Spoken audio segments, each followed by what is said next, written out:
திருப்பதியில் கூட்டமே இல்லாமல் வெளியே நிற்க வச்சுட்டாங்கங்க. எங்களுக்கு 4 மணிக்கு ஸ்லாட் கொடுத்து நாங்கள் ஒரு 4:30 மணிக்கு 5 மணிக்கு போனோம்.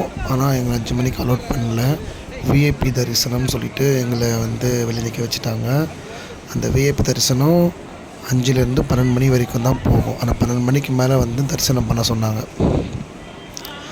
எல்லா கூட்டமும் அங்கேயே தான் உட்காந்துருந்துச்சு. சரி, நாங்கள் ரூமுக்கு திரும்பி கிளம்பிட்டோம். போயிட்டு திருப்பி நாங்கள் 11 மணிக்கு வந்தோம். 12 மணிக்கு தான் ஷார்ப்பாக எங்களை உள்ளே விட்டாங்க. கூட்டம் எவ்வளோ கூட்டம்னு பாருங்கள். ஆனால் 12 மணி வரைக்கும் நாங்கள் உள்ளே போக முடியல. 12 மணிக்கு எஸ்எஸ்டி டோக்கன் இருக்கிறவங்க மட்டும்தான் உள்ளே போகணுன்ட்டு இந்த பேட்ச் எல்லாமே எஸ்எஸ்டி டோக்கன் வச்சுருக்கவங்க. அந்த இன்னொரு கேட்டில் இருக்குது. அந்த 300 ரூபாய் டோக்கன் விஐபி தரிசனம் அந்த பக்கம் இருக்குது. அதெல்லாம் அந்த சைடு போகிறது. டோக்கன் உள்ளவங்க மட்டும் இந்த க்யூவில் வாங்கன்ட்டு சொன்னாங்க. நாங்களும் க்யூவில் போனோங்க.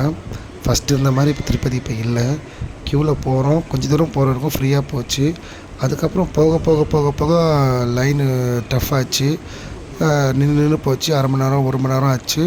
அதுக்கப்புறம் கூண்டுன்னு போட்டுட்டாங்க. அந்த கூண்டில் போனீங்கன்னா எங்களுக்கு 1 ஹவர் மேலே ஆச்சு. சாப்பாடு கொடுக்கல, பால் கொடுக்கல, எதுவும் கொடுக்கல.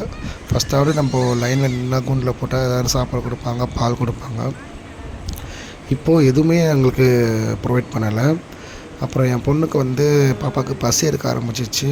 அவள் கத்திட்டா, அப்பா பசி எடுக்குது, வெளியே போகலான்னு சொன்னோன்னா ஃபேமிலிஸ் எல்லாமே டைம் ஆகிடும், இது மணி 5 ஆயிடுச்சு.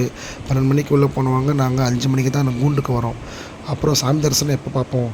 5 மணி நேரமாக ஆச்சு, இன்னும் நாங்கள் உள்ளே போக முடியல. அப்புறம் குழந்தைங்களுக்கு பசி, பிஸ்கெட் வாங்கிட்டு அங்கேயே காலி பண்ணிட்டோம். இதுக்கப்புறம் என்ன பண்ணுறதுன்னு தெரில. குழந்தைகிட்ட பார்க்கணுன்னு சொல்லிட்டு நாங்கள் தரிசனம் பார்க்காம நாங்கள் வெளியே வந்துட்டோம். எங்களை வெளியே அனுப்பிச்சிட்டாங்க. இதுக்கப்புறம் உள்ளே வரக்கூடாதுன்னு சொன்னாங்க. பரவாயில்ல, குழந்தை தான் முக்கியம். ஒரு பாலும் கொடுக்கல, சாம்பார் சாதம் எதுவும் கொடுக்கல. நீங்கள் சண்டை போட்டுட்டு ஃபைட் பண்ணிட்டு நாங்கள் வெளியே வந்துட்டோங்க. வெளியே வந்துட்டு அதுக்கப்புறம் பாப்பாவுக்கு லேஸ் கேஸ்லாம் வாங்கி கொடுத்துட்டு அதை வீடியோ எடுக்க முடியல. ஃபோன் அப்போ நாங்கள் உள்ளே கொடுத்துட்டோம். அதனால் வீடியோ எடுக்க முடியல. பாப்பாவுக்கு வாங்கி கொடுத்துட்டு அதுக்கப்புறம் லட்டு வாங்கிட்டு நாங்கள் திருப்பியும் ரூமுக்கு சர்வ் பண்ணிட்டு நாங்கள் பஸ் ஏறி கிளம்பி வந்துட்டோங்க. திருப்பதி போனீங்கன்னா ரொம்ப ஒஸ்ட்டு. இப்போ திருப்பதி ரொம்ப மாறிடுச்சு. நீங்கள் திருப்பதி போகிற மாதிரி இருந்தீங்கன்னா 500 ரூபாய் டிக்கெட் புக் பண்ணிவிட்டு மட்டும் போங்க. மற்றபடி நார்மல் தரிசனம் எஸ்எஸ் டோக்கன் நம்பி போகாதீங்க. கண்டிப்பாக 8 ஹவர் 9 ஹவர் கண்டிப்பாக வைக்கிறாங்க. கோவிலில் கூட்டமே இல்லைனாலும் நம்மளை தம் பண்ணி கூட்டம் இருக்கிற மாதிரி காமிச்சு அவங்க புக் பண்ணுறாங்க. 300 ரூபாய் 500 ரூபா டிக்கெட் மட்டும்தான் அவங்க ப்ரிஃபர் பண்ணுறாங்க. ஃப்ரீ தரிசனத்துக்கு அவங்க ப்ரிஃபர் பண்ண மாட்டேன்றாங்க.